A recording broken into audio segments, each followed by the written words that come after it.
ભારતીય શેર બજારમાં આવનારું અઠવાડિયું થોડું શાંત રહેવાનું છે, કારણ કે ટ્રેડિંગ માટે રોકાણકારોને માત્ર 3 દિવસ જ મળશે.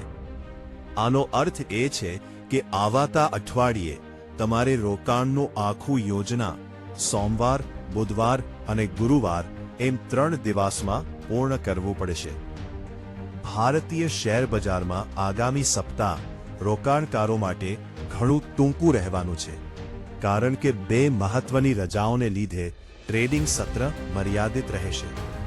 ચાલુ સપ્તાહે ગુરુવારે રામનવમી નિમિત્તે બજાર બંધ રહ્યા બાદ હવે આવતા અઠવાડિયે 31 માર્ચ મંગળવારના રોજ મહાવીર જયંતી અને 3 એપ્રિલ શુક્રવારના રોજ ગુડ ફ્રાઇડે હોવાથી શેર બજારમાં કામકાજ સંપૂર્ણપણે બંધ રહેશે.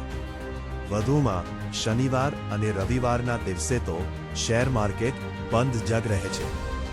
આ રજાઓને કારણે આખા અઠવાડિયામાં માત્ર સોમવાર, બુધવાર અને ગુરુવાર એમ 3 દિવસ ટ્રેડિંગ થઈ શકશે. ભારતીય શેર બજારે 2026 માટે રજાઓનું સત્તાવાર કેલેન્ડર જાહેર કરી દીધું છે, જેથી રોકાણકારો તેમની ટ્રેડિંગ પ્રવૃત્તિઓનું અગાઉથી આયોજન કરી શકે. આ યાદી મુજબ બજાર 31 માર્ચે મહાવીર જયંતી, 3 એપ્રિલે ગુડ ફ્રાઇડે અને 14 એપ્રિલે ડોક્ટર બાબા સાહેબ આંબેડકર જયંતીના અવસરે બંધ રહેશે. ત્યારબાદ 1 મેના રોજ મહારાષ્ટ્ર દિવસ, 28 મેના રોજ બકરી ઈદ અને 26 જૂનના રોજ મોહર્રમ નિમિત્તે કોઈ કામકાજ થશે નહીં.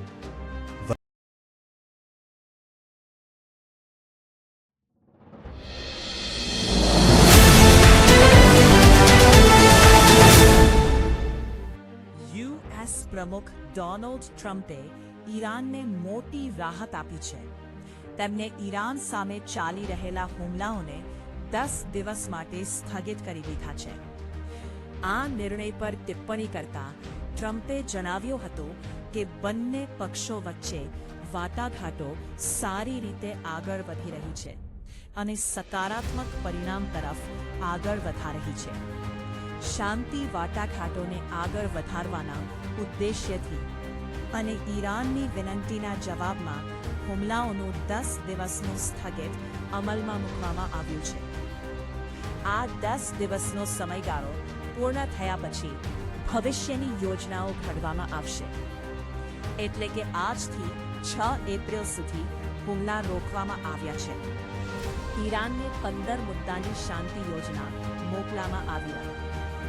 રાષ્ટ્રપતિ ટ્રમ્પ ઉપરાંત વિટકોફ પર ઈરાન સાથે શાંતિ વાટાઘાટો અંગે ખૂબ આશાવાદી દેખાય છે. તેમણે ખુલાસો કર્યો કે 15 મુદ્દાની શાંતિ યોજના ઈરાનને મોકલવામાં આવી છે, જેમાં કડક ચેતવણી આપવામાં આવી છે.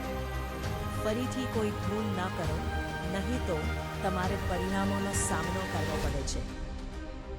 રાષ્ટ્રપતિ ટ્રમ્પે પણ ઈરાનને ચેતવણી આપી છે કે હુમલાઓનું આ 10 દિવસનું સ્થગિતીકરણ કાયમી યુદ્ધ વિરામની શરૂઆત છે કે માત્ર કામચલાઉ રાહત છે, તે સંપૂર્ણપણે ઈરાનના આગામી નિર્ણયો પર નિર્ભર રહેશે.